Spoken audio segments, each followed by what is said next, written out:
நமச்சிவாய. அஸ்ட்ரோஸ்பியர் channel சார்பாக உங்கள் எல்லோரையும் அன்புடன் வரவேற்கிறேன். இன்னைக்கு நாம் ரிஷப லக்னத்துக்கு லக்னாதிபதி சுக்கிரன் லக்னத்தில் இருந்தால் என்ன விதமான பலன்கள் ஏற்படுங்கிறத இப்போ நம்ம பார்க்கலாம். நம்ம எல்லாருக்குமே தெரியும், சுக்கிரனுக்கு வந்து 2 வீடு சொந்தமான வீடு. ஒன்று வந்து ரிஷபம், இன்னொன்று வந்து துலாம். இங்கே ரிஷப லக்னத்துக்கு ரிஷப வீடு வந்து லக்னம், அதாவது முதல் வீடு. அதே மாதிரி துளாராசி வந்து, அதாவது 6ஆம், இங்கே வந்து ரிஷப லக்னத்துக்கு இது வந்து 6ஆம் வீடு. அப்போ ஒரு பக்கம் ஒரு உயர்ந்த இடமான லக்னத்துக்கே சொந்தமான ஒரு கிரகம் வந்து சுக்கிரன், அதாவது லக்னாதிபதிங்கிற ஒரு உயர்ந்த ஒரு அந்தஸ்தை வந்து சுக்கிரனுக்கு வந்து ரிஷப லக்னம் கொடுத்துரும். ஆனால் அதே நேரம் 6ஆம் இடத்து அதிபதிங்கிறது நமக்கு தெரியும், ஒரு மறைவு ஸ்தானம் இல்லை ஒரு துர்ஸ்தானம். அந்த வீட்டுக்கும் சேர்த்து ஆதிபத்தியம் உள்ள ஒரு கிரகம் வந்து சுக்கிரன். அப்போ 1ஆம் இடம் 6ஆம் இடம் இந்த ரெண்டுக்கும் அதிபதியான சுக்கிரன் இங்கே ரிஷப லக்னத்தில் இருந்தால் என்ன விதமான பலன்கள்ங்கிறத இப்போ நம்ம வந்து பார்க்கலாம். பொதுவாக வந்து ரிஷப லக்னத்துக்காரங்களுக்கு சுக்கிரன் லக்னத்தில் இருந்தால் இவங்க பார்க்கறதுக்கு ரொம்ப அழகாகவும் இல்லை கவர்ச்சியாகவும் இருக்கக்கூடிய ஒரு நபர்களாக இருப்பாங்க. அப்படின்னா என்ன, அவங்கள பார்க்கும் போதே மற்றவங்களுக்கு ஒரு ஈர்ப்புங்கிறது வந்து இயற்கையில் உண்டாகும். அடுத்து இவங்களுக்கு வந்து பொதுவாக வந்து உலக வாழ்க்கையில் ரொம்பவே ஒரு ஆசை இருக்கும். எல்லாத்தையும் அனுபவிக்கணும், எல்லாத்தையுமே சாப்பிடணும், உலகத்தில் என்னென்ன வசதிகள் சுகங்கள் இருக்கோ அது எல்லாமே அனுபவிக்கணுங்கிற ஒரு எண்ணம் வந்து இவங்களுக்கு இயற்கையிலே வந்து இருக்கும்.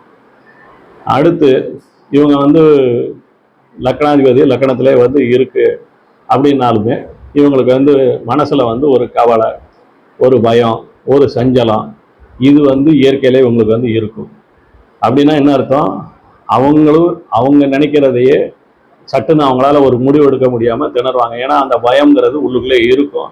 தான் எடுக்கக்கூடிய முடிவு கரெக்டாக வருமா வராதுங்கிற பயம் இருக்கும்.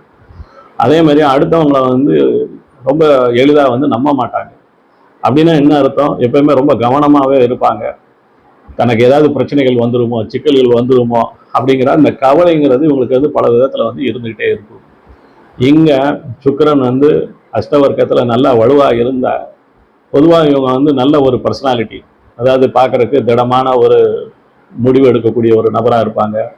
எல்லாத்தையும் கலகலத்து பேசக்கூடிய ஒரு நபராக இருப்பாங்க. நான் ஏற்கனவே சொன்ன மாதிரி நல்ல கவர்ச்சிகரமான ஒரு பர்சனாலிட்டி வந்து இவங்களுக்கு வந்து இருக்கும்.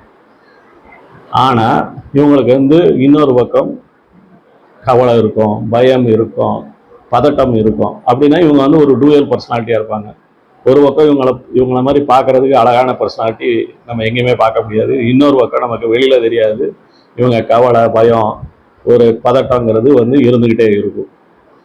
அப்போ இங்கே சுக்கிரன் வந்து அஷ்டவர்க்கத்தில் இருந்தால் தெளிவான ஒரு முடிவு எடுக்கக்கூடிய ஒரு அவங்களுக்கு வந்து திறமை இருக்கும். ரொம்ப கவனமாக இருப்பாங்க. ஆனால் அதே நேரத்தில் அவங்களுக்கு பிரச்சனைகளும் கஷ்டங்களும் அதிகமாகவே வந்து இருக்கும். இங்கே சுக்கிரன் வந்து அஷ்டவர்க்கத்தில் வலுவளர்ந்த அவங்களுக்கு வந்து பிரச்சனைகள் பெருசாக இல்லைன்னா கூட இவங்களுக்கு வந்து கவலை, பதட்டம், பயம் இது வந்து இயற்கையாகவே வந்து இருக்கும். ஆனால் இவங்க வந்து கொஞ்சம் கவனக்குறைவாக இருப்பாங்க. சட்டுன்னு யார்ட்டையும் பேச மாட்டாங்க, சட்டுன்னு ஒரு முடிவு எடுக்க மாட்டாங்க. கொஞ்சம் வந்து இவங்க வந்து ஒரு சாஃப்ட் பர்சனாலிட்டி, அதாவது உங்களுக்கு ஒரு வீக்கான பர்சனாலிட்டியாக தன்னை வந்து வெளிப்படுத்தக்கூடிய சூழ்நிலைகள் வந்து இருக்கும். இப்போ இங்கே வந்து சுக்கிரன் வந்து தனியாக, அதாவது மற்ற கிரகங்களோட எந்த விதமான சேர்க்கையோ பார்வையோ இல்லாமல் இருந்தால் இப்போ நான் சொன்ன பலன்கள் எல்லாமே வந்து 100க்கு 100 பொருந்தும். இப்போ மற்ற கிரகங்களுடைய சேர்க்கையோ பார்வையோ இருந்தால் அதை பொறுத்து அவங்களுடைய வாழ்க்கையில் வந்து சில, இப்போ நான் சொன்ன பலன்களில் சில ஏற்ற இறக்கங்கள்ங்கிறது உருவாகலாம். இது போன்ற பல நல்ல பதிவுகளை வரக்கூடிய காலங்களில் பார்க்கலாம். தொடர்ந்து எங்கள் அஸ்ட்ரோஸ்பியர் சேனலுக்கு உங்கள் ஆதரவை கேட்டுக்கொள்கிறேன். நன்றி, வணக்கம்.